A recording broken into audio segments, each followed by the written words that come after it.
What's going on, guys? My name is Jake, I'm Jesus. and this is your Body Comp Prescription, where we help you navigate through all things health and fitness. Hope you're all having a wonderful day. And if you haven't already, be sure to follow us on Instagram at bodycomprx.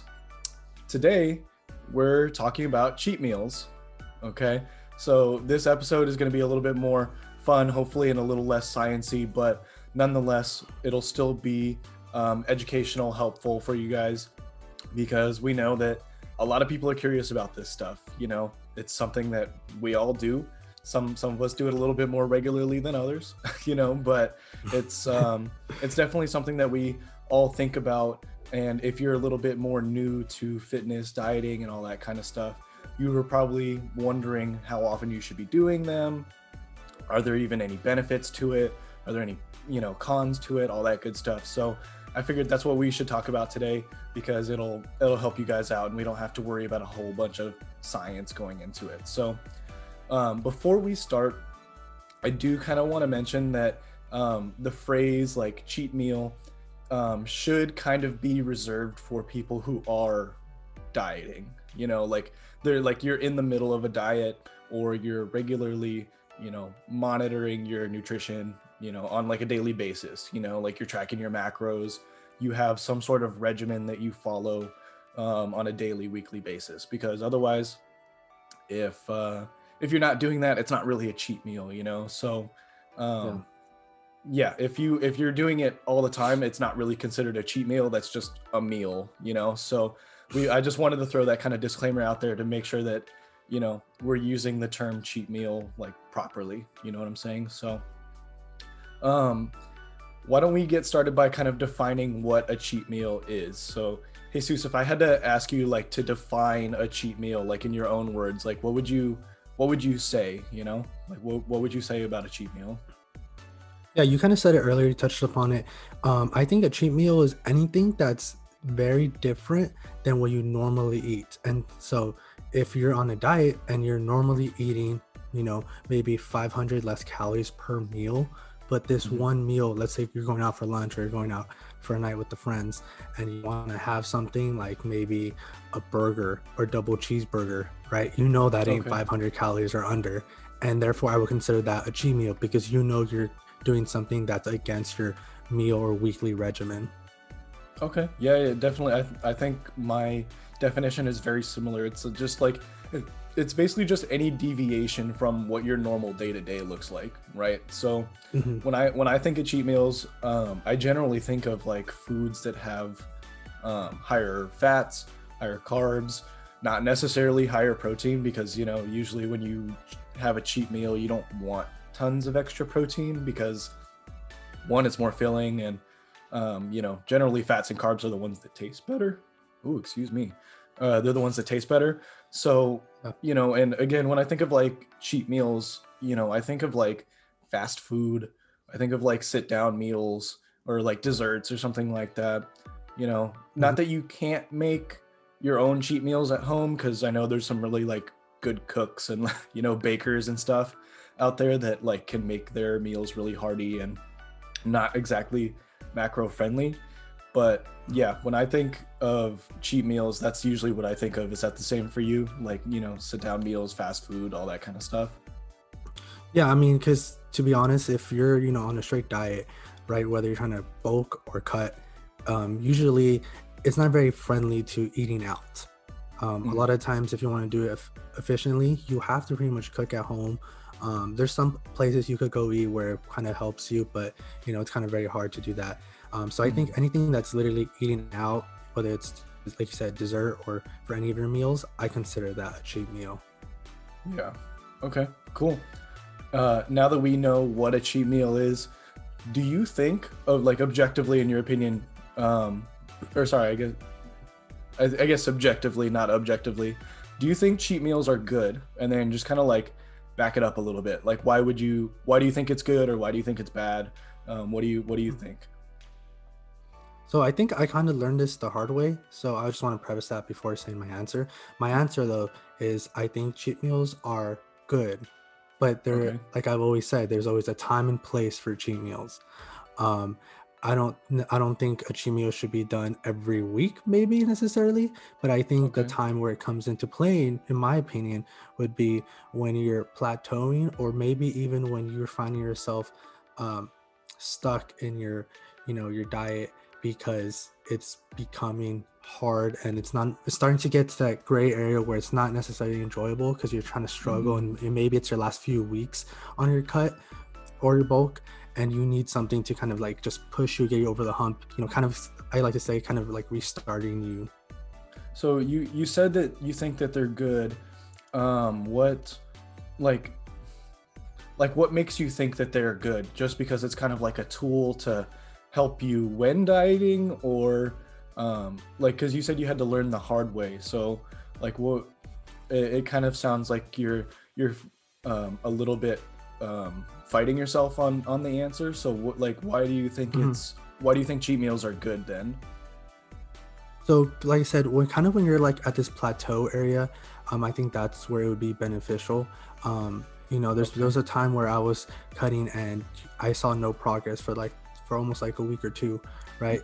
My weight wasn't going down, and I believe, I actually think I learned this from you. I had a so-called cheat meal. Mhm. I forgot what I was eating, but I think I increased my fat and increased my carbs for one meal, and then I slowly started seeing the progression in my weight continue to drop again. So Okay. that's why I said it's kind of like a restart in kind of like your system. I see. Okay. Now that kind of like segues us into kind of what I wanted to cover next, which is, when should you have a cheat meal? You kind of said like when you're at a plateau, or you need that little extra push, or your diet's getting a little bit stale, and you want to keep going, but all the foods are kind of like starting to taste bad and all that kind of stuff. So, are there any other instances where you think that having a cheat meal would be good, other than the couple that you just mentioned? Mhm. I think what we're mentioning, talking about right now, is really good for, I don't want to say like advanced, but someone who has dieted before, someone who kind of knows what they're doing. I want to take a step back and say, for those who are starting, mainly the beginners, right, who want to start into dieting and want to know like, oh, when can I have a cheat meal? I would say, I would retract my earlier statement because I said not every week, but Hmm. maybe for beginner, a cheat meal maybe like on a Saturday or a Sunday would be beneficial, because I've always, like I said, I used to go 110% at this, and I realized that sucked. So I think for a beginner or someone who wants to ease their way into it, I think doing like, if you're committing to your diet 80% of the time, and then on the weekend, on a Saturday or a Sunday, you want to go out for a barbecue, you want to go out to eat, and you're not necessarily counting or your calories or your macros, I think then that is beneficial for you, because Hmm. you're still able to be happy with your diet, and you're not shooting yourself in the foot every single time because you're like, oh man, I'm setting myself back. Because it's like, no one ever lost all their gains from one day, right? Exactly. Yeah. Yeah. You said that pretty well, because I think, again, when we're talking about like people who are new to lifting and dieting and all that kind of stuff, I honestly think having 2 to 3 cheat meals a week is perfectly acceptable. Hmm. Because again, you mentioned 80%, and I'm a pretty strong believer in that as well, right? When you obviously, the more strict you are on your diet and your nutrition, the faster you'll generally get to your end goal, because obviously less variables, less obstacles, right? But I do think that there are some pros or some benefits to cheat meals, and we'll get into that in a little bit. But I think having 2 to 3 cheat meals a week is a really good way to kind of ease your way into dieting, right? Because when you like when you go 110%, like you said that you do, it's really easy to get burnt out, on dieting and Hmm. stuff. So, I think starting at 2 to 3 meals per week is a really, or 2 to 3 cheat meals per week is a really good place to start, and it'll make it a lot more friendly for people. But Hmm. I do want to say that I don't think that people need to eat cheat meals in order to eat what you want. Right. And I know that may sound a little bit confusing for some of you who don't know what I'm kind of talking about here, but there are, you don't have to follow a diet, right? You know, when you have the name for your diet, keto, paleo, whatever, right? That makes it really hard, right? Because then you have a structure to follow, right? But you can do Mhm. things like flexible dieting where all you're doing is counting your macros, right? And you're basically the foods that you fit into your macros are basically a puzzle, right? And as Yeah. long as the puzzle fits at the end of the day, it doesn't matter what you eat, right? So if you hit your proteins, fats, carbs, numbers, all that's basically what I mean, right? And then to continue, Mhm. you know, you can always have anything in moderation, right? Obviously, too much of a bad thing is going to be bad for you. So, but if you're throwing it in every once in a while just because you know, you miss it, you want the taste, but obviously if Mhm. I use this example all the time. If I want Oreos, like if I used to eat a box of Oreos every single day, I'm not going to quit cold turkey. You know what I'm saying? So I would just reduce the amount of Oreos that I would eat so that way I still get what I want, but just obviously not as much because we know that it's not necessarily good for you. But then Mhm.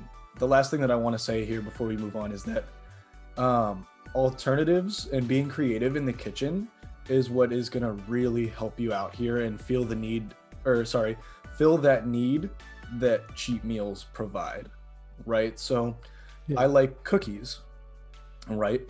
There are so many things that you can look up on. I'm on TikTok, obviously, so I see a whole bunch of recipes that people make with you know, protein powder and oats and stuff like that. You can make healthy alternatives of the things that you like, to help fill those needs of what your cheat meal would provide on a regular basis. Obviously, again, it may not taste exactly the same. Like Jesus said, if you want to like go get a burger or something, you know, you can make burgers at home, but you're probably going to need a leaner ground beef. You're going to need like Mhm. maybe some fat-free cheese, some lower calorie bread, and stuff like that, right? So you can make burgers on a regular basis, but you have to be a little bit more creative. And I think um, that has a lot to do with success and not necessarily needing a cheat meal. But you have anything you want to add before we move on to the next thing I want to cover regarding like Yeah, I think when you should have cheat meals? you perfectly said it. I think in our previous episodes, off the top of my head, I think we said it in alcohol. I think we said it in like weight loss, the very, Mm-hmm. like very first episode. We've always said, you know, you could go and eat pretty much anything you want, right? If you want to have Chipotle for dinner, you could have Chipotle for dinner. You could make it work because, how Jake said, you're gonna just start counting your macros, and if you know you're gonna have Chipotle, I think the beauty of knowing where you're gonna go eat already is you could, if you follow your macros on MyFitnessPal, right? You could, it's beginning of the day, it's 8 o'clock in the morning. You could go to dinner, but I'm gonna go to Chipotle for dinner. But exactly what you want, you're gonna see how many macros that is, and you're like, Mm-hmm. okay, so for the rest of the day, I only have these macros to play with. And I Mm-hmm. think that's kind of like the beauty of all this that Jake was just mentioning is, you could eat anything you want and it's still part of your diet. Are you still going to lose weight or are you still going to bulk? Yes, it's still going to work. Mm-hmm. Yeah, well said. I think we already kind of touched on some of the benefits of cheat meals. So maybe I'll just throw a couple out there. You know, we kind of said that it helps you maintain your diet for a longer period of time, you know, because it helps keep things fresh. You know, in my opinion, I think one of the most underrated parts of cheat meals, like a benefit of cheat meals, is that when I'm dieting, right, those foods that I have as cheat meals become a lot more special. And I know that sounds kind of like sad, but it makes those foods taste like a lot better. You know what I'm saying? If you're eating out all the time, it just becomes your taste, you know? But when you start eating at home, you get accustomed to eating those foods that are a little bit cleaner, not as fatty, all that kind of stuff. So that way, when you do go out to eat, it's almost like a more of a treat, you know? Like it almost tastes better, right? Am I weird for saying Mm-hmm. that? Like, I think No, that's very true. I don't know about your experience with that, but dude, I literally, I think I'm a good example for this because I know, so I kind of put myself out there. I know on Fridays I go to work in the office and there's like so many restaurants near there. So for lunch, I know Friday I gotta treat myself. So I kind of use it as a motivation to be like, oh, this Friday, if I'm craving this, I'm gonna get this for lunch. But Oh yeah. for for the rest of the week, I know that I'm like, okay, I'm eating this meal, it's okay, but I know on Friday my meal's coming. Yeah, it keeps you focused throughout the week, right? Like if you know that you have Hmm. like a cheat meal coming, you know that all right, I got my cheat meal on Friday or treat meal or whatever you want to call it, right? It keeps you focused throughout the week because you know you're going to get that. It's like rewarding yourself for doing a good job throughout the week, and I think that's really underrated as well. But the last little point as far as benefits go, I think that when you start calling them cheat meals and you stick to one meal as a cheat meal, you're less likely to Hmm. turn them into cheat days, right? Because cheat days are popular also, right?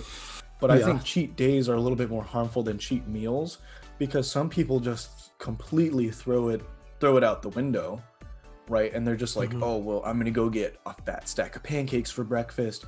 I'm gonna go out to eat somewhere else for lunch, and then well, it's my cheat day, so I'm gonna have whatever for dinner.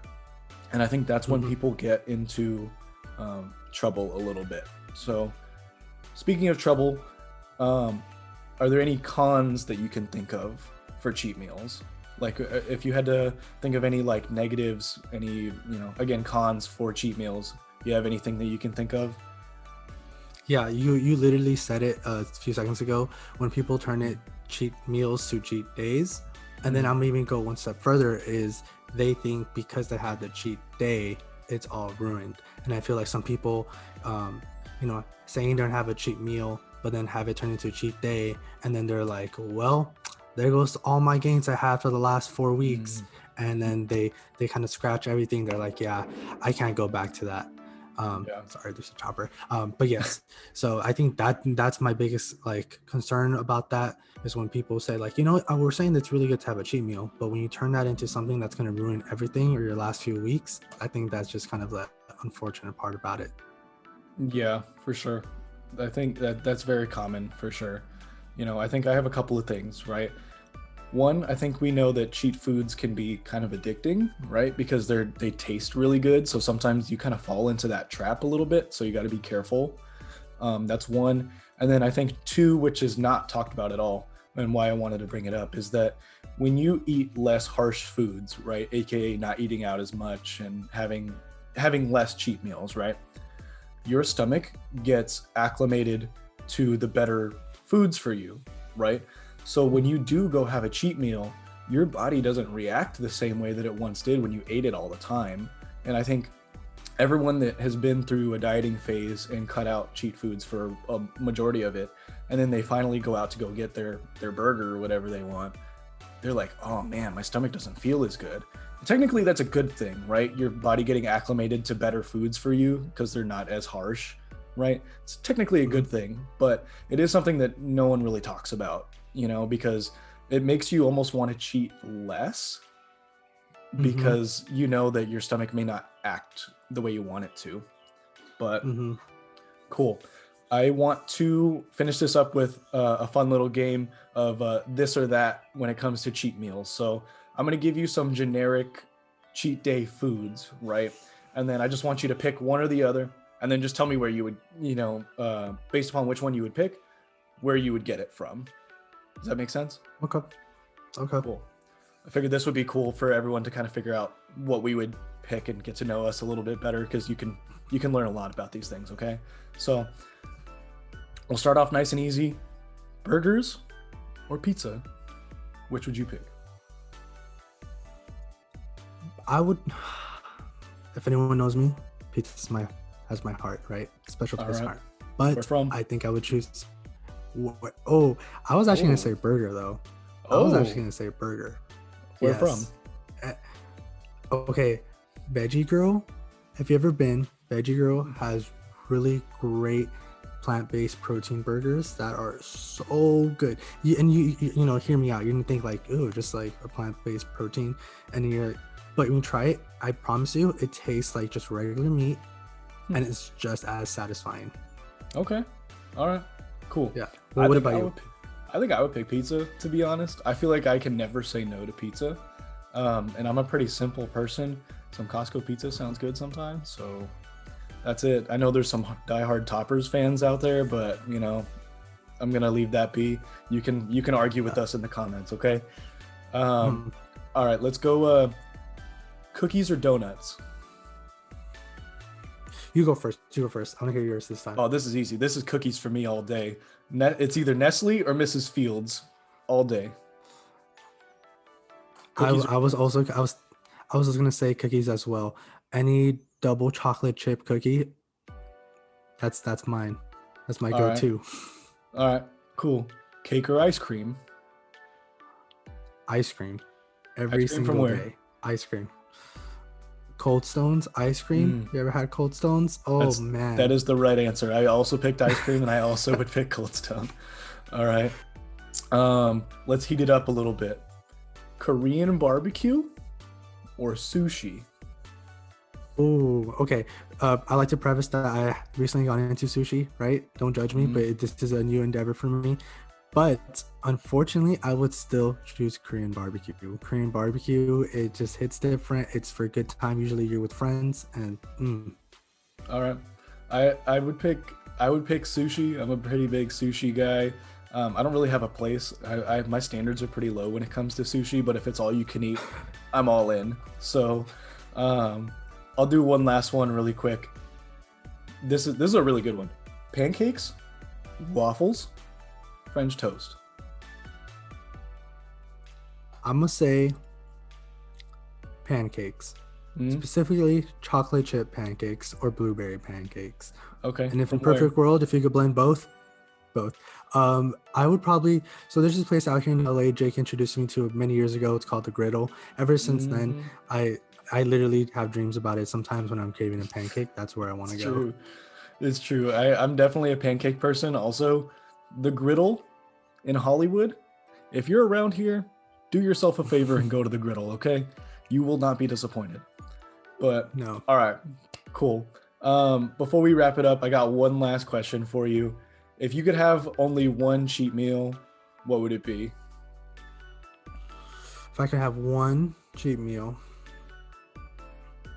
a nice greasy carne asada quesadilla. Okay. It's just, that's always my go-to, dude. If I could have that all the time, that would be it. Just a quesadilla with some meat in it. Oh. All right, I like it. I think I would have to go all you can eat sushi. I think that's not even a question. Not even a question for me when it comes to cheat meals. But cool.